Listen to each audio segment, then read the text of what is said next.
Hi, my name is Angela Coffey, and I am here to discuss a topic called pre-implantation diagnosis. This is where a geneticist will fertilize an egg outside the womb, and then will check the DNA sequences for pre-existing conditions that could result in an illness such as hemophilia or different cancers, as well as genetic disorders like chromosomal disorders like Down syndrome.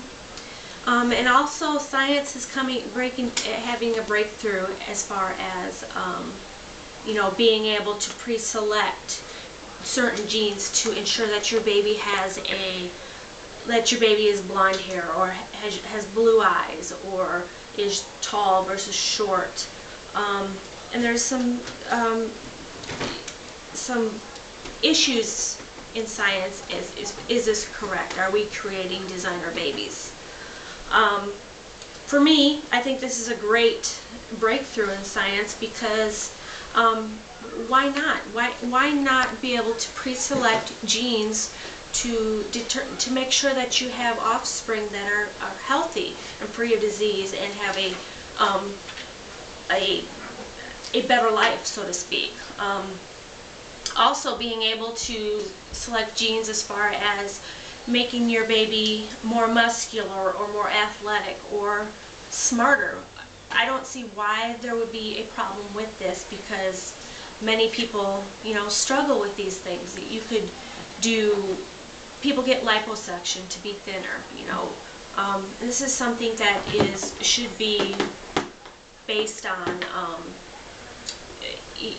like abortion, like either pro-abortion or against abortion, but you should be able to choose for yourself. For me, as far back as I can remember, I've struggled with poor health genes. There's everything under the sun that's in my family: heart disease, diabetes, cancers, lung cancer, colon cancer, prostate cancer.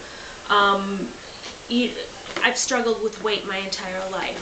If I could say today, I wish that my mother could have pre-selected genes so that I had an easier life, that I could be thinner, that I could be more athletic. Not because I want to be more pretty or, more aesthetically pleasing, but so that I could have a easier life. And right now I struggle with arthritis, I struggle with joint issues, and I have back issues, and it's very hard to exercise when you're in pain all the time, so it's hard for me to maintain my weight. And I would like to have a better time with my health. I'd like to be healthier, and sometimes that's just not possible, with having poor genes. So I say, why not? Why not be able to choose whether you have blonde hair, whether you have green eyes? Why not choose whether you're thin or you're tall? I think that should be something that is decided per person on an individual basis. Dateline did a test to see if attractive people were treated better than the average Joe, and they hired 2 different models and hit the streets to see what would happen.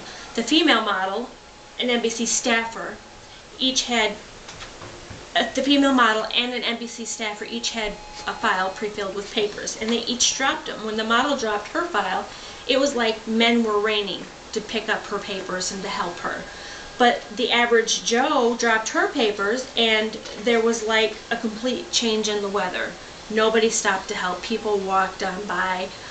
It took, after about a dozen people to walk by in order for someone to stop and help, and that ended up being a female.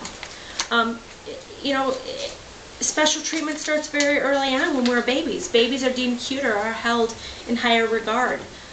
We are hardwired to respond more favorably to attractive people.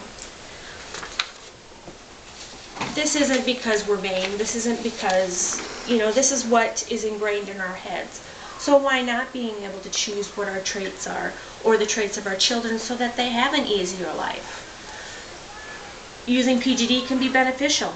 It can prevent many diseases. It can make, you can be prevented of having birth defects from happening. You can have healthier babies and eliminate a lot of suffering and cost that goes along with these disorders. I could argue that PGD can also be beneficial in creating a baby that is genetically beautiful and can be tall, smart, and athletic once science catches up. Being a person who has a genetic defect according to society's standard, I would give anything to be different. I am a 40-year-old woman who should be secure and comfortable in my own skin at this point in life. However, I can honestly say that I am not. I still suffer the same insecurities I did as a child. I have 4 children of my own, and my girls have my genes. I see in their faces every day their wish to be thin, their wish to be pretty. They want the kids to like them, and they want to have boyfriends that value them. Even though I think they are absolutely beautiful, I struggle with the ability to instill in them a confidence to love their body, because I am still at this late age, do not love my body. I've explained to you what PGD is and how it is performed. I've explained to you the benefits of this. As I close, I will leave you with this. I walk down the street slow and awkward due to the constant pain and stiffness that plagues me. I notice a woman jogging. She is in a tight pair of shorts and teeny little sports bra. She is thin and muscular and confident in her stride. She seems to be free of pain as she moves effortlessly down the street. Her head held high. As she runs past me, I quickly glance down. I do not make eye contact with her. I am not her equal. If given half a chance in going back and choosing the genes for myself and my children, despite the arthritis, I would leap at the chance to feel normal. Thank you for your time, for being here today. Sorry for the interruptions.